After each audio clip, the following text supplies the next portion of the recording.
I should have known something was off the minute she started talking about how important anniversaries were, dropping hints and getting weirdly emotional about the date. I spent weeks planning a surprise dinner, only for her to suddenly say she had to visit her sick aunt that weekend. The night of our anniversary, I was at my cousin's wedding, half listening to speeches, texting her quick updates, desperate for any response. She didn't answer. By midnight, my phone was blowing up with angry messages. How could I forget our special day? How could I betray her like this?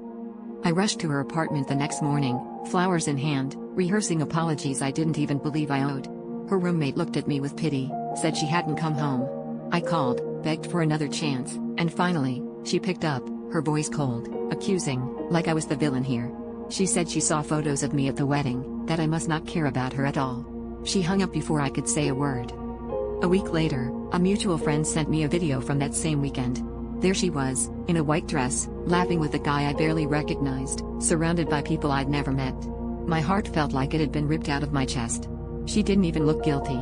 The whole time I was getting torn apart for missing our anniversary, she was getting married to someone else, someone she'd apparently been seeing behind my back for months.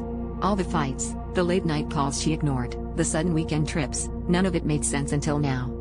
I haven't spoken to her since, but sometimes I wonder if she ever cared, or if I was just a placeholder while she waited for something better.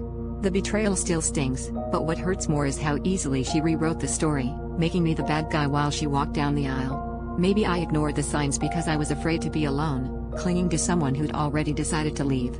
Maybe the biggest secret wasn't hers, but mine, the fear that I never really mattered at all.